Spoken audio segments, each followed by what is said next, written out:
Yeah, I have a point, Certainly. and my point is there should be a discussion on each one of these items, and there is. You're not calling for a discussion. The discussion's been called for so far. There simply wasn't anyone who felt they needed to discuss it. We can vote against it. Okay, well, in other words, the stakeholders cannot offer, Any stakeholder that wants to weigh in on it, simply raise your hand. okay, because I didn't hear any open for discussion part to raise my hand. All right, well, So, both of these motions have been open for discussion once the motion's made. If the stakeholder has some input on this, simply raise your hand, you'll be recognized. Okay, well, on two, even though you already voted on it, I'm diametrically opposed to it. Having a regional grievance panel, rendering a final decision on the grievance without any right to appeal. First off, then you're taking it to a region grievance panel, which I'm opposed to that. And, because it takes away the power from the community and from the neighborhood council and from the stakeholders. And anytime you have a final decision on a grievance without a right to an appeal, you have more dictatorship going on. And so I'm definitely opposed to that. And if you're going to motion 3, where it talks about note that there is not an election, but it can be a selection of governing boards, I'm definitely opposed to anything where there's a selection, i.e. an appointment rather than an election. So, Okay, any further discussion? Thank you very much, Ms. Romney.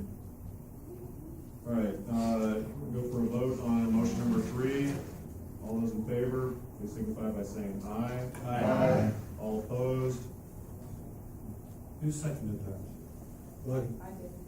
Huh? Bonnie Burge.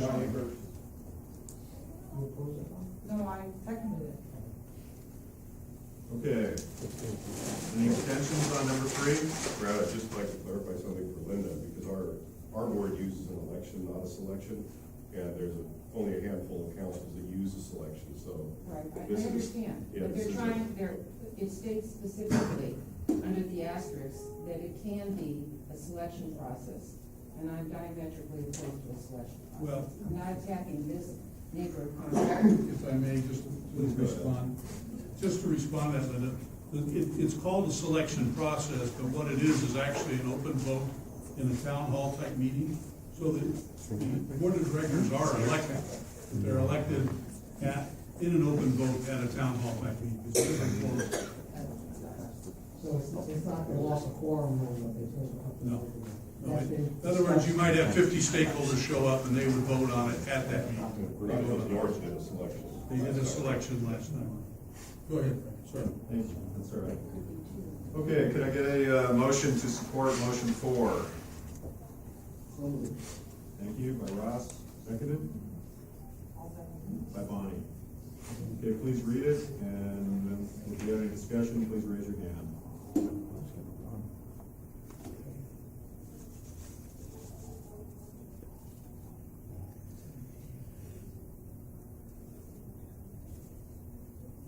Any discussion? Discussion. Ms. Roman? On D, the city of Los Angeles should not require neighborhood councils to impose term limits. It should be left to the neighborhood council's discretion. And I'm diametrically opposed to that. You need new people, and especially in key positions. That was why, Certainly. in support of the motion, term limits will only leave us with vacancies on some of our seats. The problem is that you tend to have, if a neighborhood is happy, they don't tend to get all involved in your various councils. We have that problem with almost every volunteer council in Granada Hills, and other volunteer groups. So the fact that we don't get a lot of people wanting to be for our positions always shows that their people are generally happy with us. And, or happy with the council, or happy with the neighborhood, or happy with everything else. Term limits will not do anything but create vacancies and lack of continuity. I think that everybody here would be happy to get more people to run for offices, we're begging them. If they won't run, we shouldn't end up with vacancies. Thank you, Bonnie. May I respond? Certainly. And my point is that, first off, there isn't any outreach. We're not required by Dunn's office to do any, and as Jerry Askew replied to me, we're not required to do it. So since you're not required to do it, you don't do it. So obviously, if you don't do outreach, you can't expect that you're gonna have new people serving. And it does not mean that people are happy with your neighborhood council, because they have to be allowed to speak and they have to know that it's occurring. And there isn't anybody knocking on doors or doing anything to encourage any stakeholders here whatsoever. You've got, what, 6 people here, and this is a large group. Can I respond to that? You know, we don't need it. I think. All right, go ahead. I'm not gonna. The idea, the notion that, we're supposed to be knocking on doors is ludicrous. We're professionals working full-time, taking our time out of the day for once a month, and especially others that are head of committees. There's not enough time in the day. And if you look at the budget at all, you'll know that we do a lot of outreach. It may not be the form that you prefer, but we send out newsletters every single year, sometimes twice a year. That's unilateral. This is just my Yeah, time. that's All right. unilateral. Thank you very That's much, not- please, that's all. Thank you, Have some everyone. respect for the person talking. All for the vote. Thank you, yeah, please.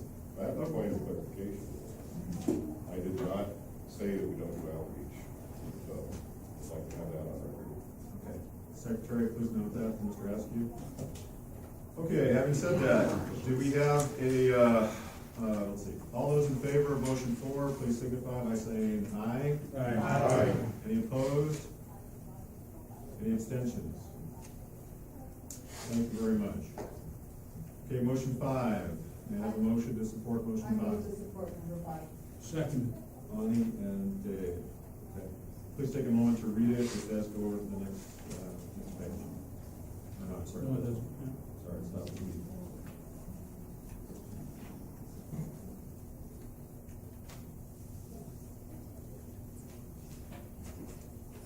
Okay, I have a point of comment from. Yeah, I just, want to comment as a person who's been doing most of the posting most of the time. I'm in favor of, this motion. I don't really think that, you know, given where we normally post, a lot of people read it. I think probably, you know, the website requirement is the most important. That's where people get the information. And, it would be my hope that we would probably post it in a couple places where it's accessible in a window. For instance, be posting it at the pavilion on a little bulletin board inside the entrance. I don't think a lot of people see that or recognize it, so I'd be very much in favor of this. Any further discussion on motion number 5? Bonnie? I just want to comment that I think that electronic posting is the way to go, and then you'd be able to maybe just post, but you already have signs up that say, you know, visit our website. And then so there's a lot more outreach that way, and anybody can look at the website and see the agenda, so it's actually, the outreach for the agenda is much more broad with electronic posting. Thank you. Ms. Romney? Yeah, I'm opposed to 24-hour notice for posting requirements, and also it can only be one location, although I know obviously you do more than one physical. And as far as email, you have a lot of senior citizens in Granada Hills under this particular neighborhood council. They don't have emails. Maybe ask for clarification. Just for clarification purposes, that when it says 24 hours, that means accessibility for 24 hours. The Brown Act requires that the agenda be posted for 72 hours. But the proposal is that, in accordance with the Brown Act, that you would post for 72 hours in an area that's accessible 24 hours a day. That's what the 24 hours means. 24 hours. 24 hours a day. Right. So it's somewhere around 24 hours a 56. day, 3 days. Okay, with that discussion, all those in favor of motion number 5, please say aye. Aye. All opposed? Any abstentions? Thank you very much. Motion 6, may I have a motion to support? Second. Thank you, Ross. Thank you, Jeremy. Please read it for a moment.